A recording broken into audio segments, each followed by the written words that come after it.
नमस्कार. मी गोकुळ विश्वनाथ महाजन.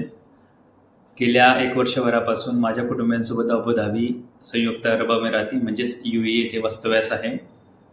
आजच्या बरोबर 1 वर्षांपूर्वी मी माझ्या कुटुंबियांसोबत अबुधाबीला स्थायिक झालो.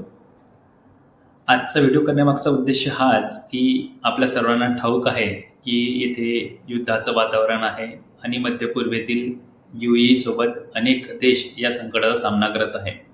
तर गेल्या 5 दिवसांपासून हे जे काही युद्ध चालू आहे याची खरी माहिती आपल्यापर्यंत पोहोचवावी या उद्देशाने मी हा व्हिडिओ बनवत आहे. अतिशय शांतताप्रिय असं शहर आणि अतिशय शांतताप्रिय असा देश म्हणजे जगातील सर्वात सुरक्षित शहरांमध्ये अव्वल स्थानी असलेला अबुधाबी आणि दुबई आणि जगात सर्वात सुरक्षित देशांपैकी एक जो देश राहण्यासाठी मानला जातो, अनिवासी भारतीयांसाठी जो प्रिय आहे असा UAE देशावर आज खूप मोठं संकट ओढावलेलं आहे. त्याचबरोबर मध्यपूर्वेतील सर्वच देशांवर आज युद्धाचं संकट आणि सावट निर्माण झालेलं आहे.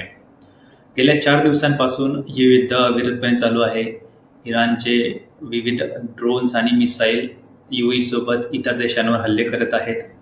परंतु जर आपल्याला खरी माहिती द्यायची झाली तर आपली भारतीय मीडिया अतिशय आक्रमकपणे ही वस्तुस्थिती मांडत आहेत.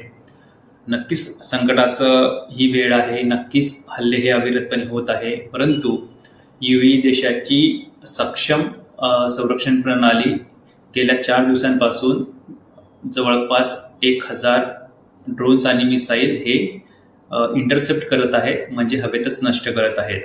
त्यामुळे सिव्हिल एरिया म्हणजे जो काही शहरातील एरिया आहे, मुख्य एरिया जेथे लोक वास्तव्यास आहेत, तेथे अजूनही लोक शांततेने राहत आहे आणि या संकटच्या वेळी लोकांमध्ये भीतीचं वातावरण नक्कीच आहे. परंतु येथील स्थानिक प्रशासनाने वेगवेगळे उपाययोजना आणि सुरक्षेचे निर्देश सर्वांना दिलेले आहेत.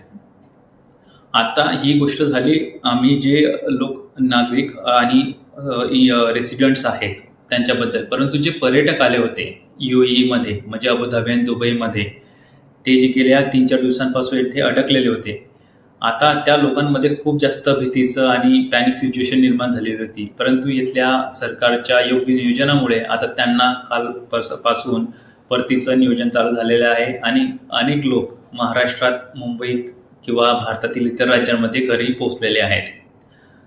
तर सांगायचा उद्देश हाच की इथली परिस्थिती अजूनही संतुलित आहेत.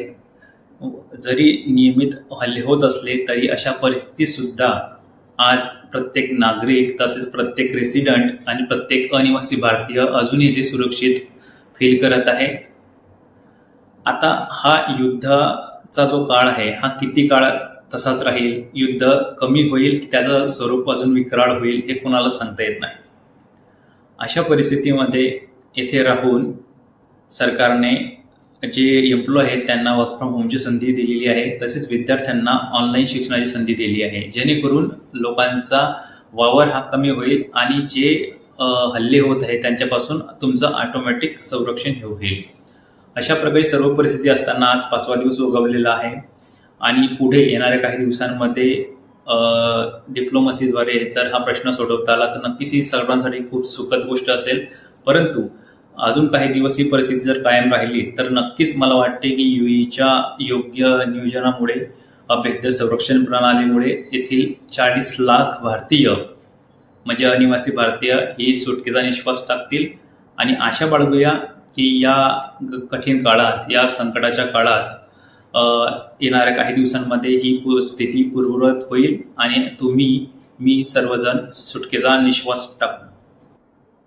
गेल्या 4 दिवसांपासून माझ्या कुटुंबियांचे, मित्रांचे, हितचिंतकांचे मेसेजेस, कॉल वारंवार येत आहेत आणि मी जिथे शक्य होईल तिथे सर्वांनाच कॉलद्वारे, मेसेजद्वारे उत्तर देत आहे.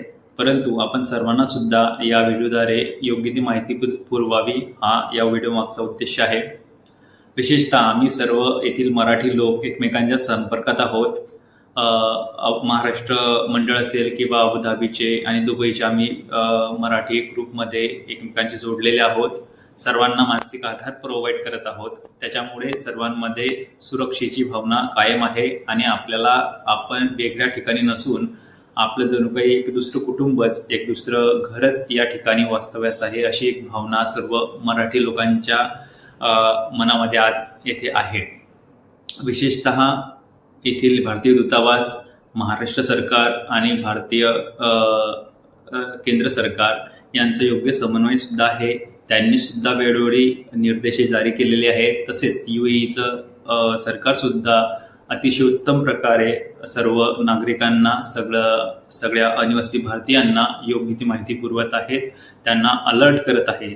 त्याच्यामुळे तुम्ही अति घाबरून न जाता मीडियाच्या आक्रमक पद्धतीला पॅनिक सिच्युएशन न करून घेता आम्ही सुरक्षित आहोत हा मॅसेज आपण जोपासावा आणि आम्ही सुद्धा खरंच सुरक्षित आहोत आणि या परिस्थितीतून लवकरच सर्वजण आपण बाहेर पडूयात. धन्यवाद.